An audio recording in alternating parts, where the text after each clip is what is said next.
All right, so we are back with our turkey. So if you remember, we had laid it out. I put the rub on it, and then it has just sat in the oven, or not in the oven, in the fridge overnight.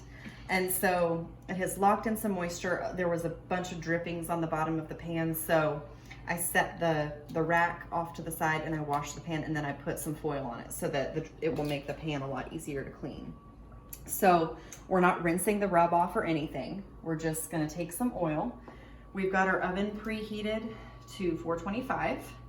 And so we're gonna start this at 425, and then we are gonna turn the temperature down, and we're gonna start basting it with a glaze that's on the stove right now. So we're just doing this. The higher temperature and the oil is just to get the skin nice and crispy. And then we're gonna turn the temp down so that we lock in that moisture, and then start basting it with the glaze every now and then to get some really good flavor on the skin.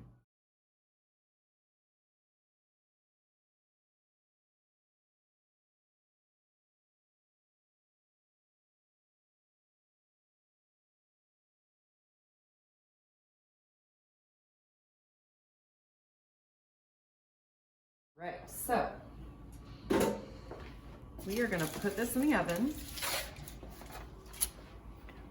And actually, I'm gonna go ahead and also put my thermometer into the breast so that we kind of have an idea of where everything is. Because the breast is the only boneless thing that we've got today, all of these will probably cook at similar temperatures, especially the legs and the thighs. So and the breast is what dries out fastest. So that's why I'm monitoring that and not all these other things. We can check them as we need, but that's what I'm most concerned about. So we're gonna put it in here.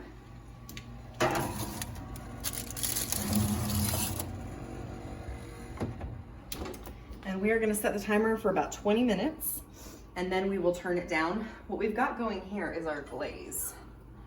And the recipe for the glaze will be up on the tumbler with the recipe for the turkey. What we're doing is we're just reducing this down.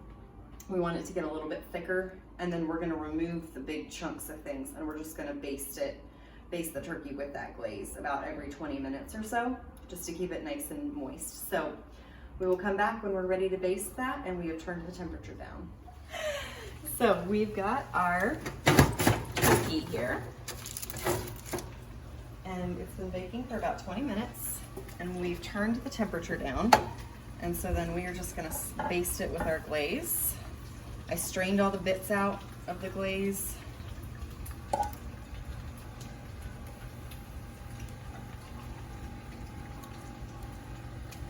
And so we're just gonna do this a couple of times, basically until it's done. Every about 15 or 20 minutes, we'll put a little more glaze on it.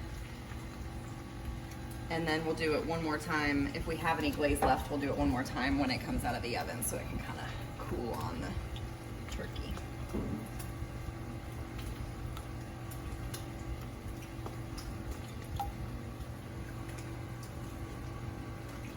Okay, so we're gonna put that back in.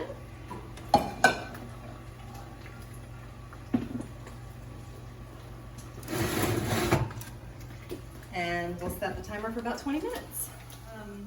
Okay, the turkey is done. So it did not actually take as long as the recipe had called for. This was a smaller turkey. And so the breast is 150, and then the thighs, the dark meat, is 170, and that is what we're shooting for. So I've got some extra glaze left, so I'm just gonna put it on the turkey. The residual heat will kill any of the, the raw turkey juices. Well, it wasn't even raw. It was already cooked on the outside, so it's fine. The residual heat, and then we're gonna be reheating this later. So any of this glaze is gonna be perfectly fine. So what we're gonna do is we're just gonna cover this with foil. We are gonna save the drippings in the bottom of the pan later. It is gonna cool. And then later when we are ready to reheat it, we're gonna slice the breast and slice the thigh meat. And then we will go ahead and put it on the serving dish that we're gonna serve it on and just warm it up that way. And then that way it'll be ready to go. So that's the nice part about this, is that because it's not this big, massive turkey that needs to be carved. This has not dried out, and we're just gonna cover it with foil and let it go.